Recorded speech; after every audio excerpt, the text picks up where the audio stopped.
Watu wengi huwa wanamtania Kiredio, wewe sio mchekeshaji tena. Yes of course. Nao Kiredio huwezi kuhesabu kama ni wachekeshaji again.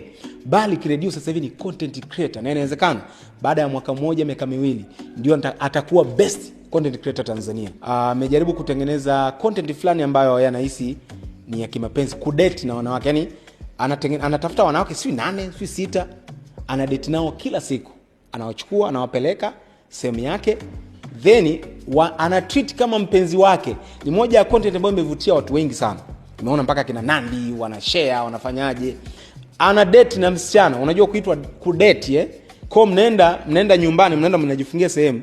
Mnafanya kila kitu kama mko kwenye mahusiano. Ataamka, atapika, atakufulia, hata labda atakuchua, atakufanyia massage, atakufanya nini? Yaani zile process zote kama mko na mpenzi wako.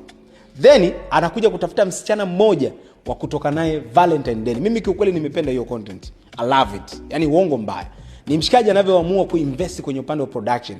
Kwa namna anavyotengeneza stories zake, namna anavyoinvest, anawekeza hela, anawekeza muda.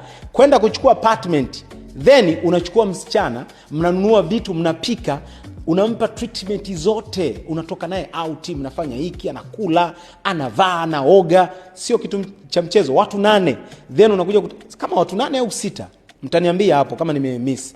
Then unakuja kutafuta msichana mmoja wa kutoka naye Valentine. Leo hii tunawasifia kina Mr Beast. Mr Beast unaambiwa wanatumia mpaka $1 milioni kutengeneza content. Jamaa huwa anachukua magari, anaenda na yachoma moto kwa sababu ya content. Aisha Speed kaja Afrika, gharama zake alizotumia, na mshikaji unaambiwa katika route yake moja anatumia private jet. Sisi tunakumbuka sakata la private jet la Diamond kwenda Nigeria, $90,000 karibia $200,000 safari moja. Sasa vuta picha, mshikaji kazunguka mataifa 20 Afrika. Gharama yake akatumia kiasi gani? Bado kula, bado kulala, timu yake nzima ile na kulala. Gharama sana. Sasa hivi content ni expensive. Huenda labda baadaye atakuja kufika level za kina Aisha Speed na kina nani. Niliona pia Njonyigu kazungumza akasema Aisha Speed kazunguka Afrika, yeye anataka kuzunguka mikoa yote Tanzania. So ukiangalia baada ya ujio wa Aisha Speed, ma content creator kutoka Tanzania pia wamejanjaruka. Umeelewa wameamka.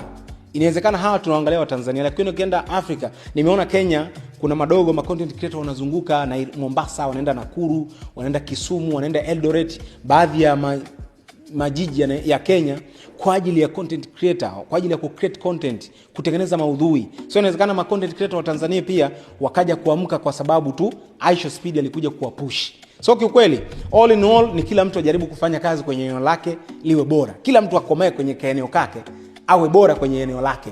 Ndio kitu ambacho natuamisha Aisha Speed.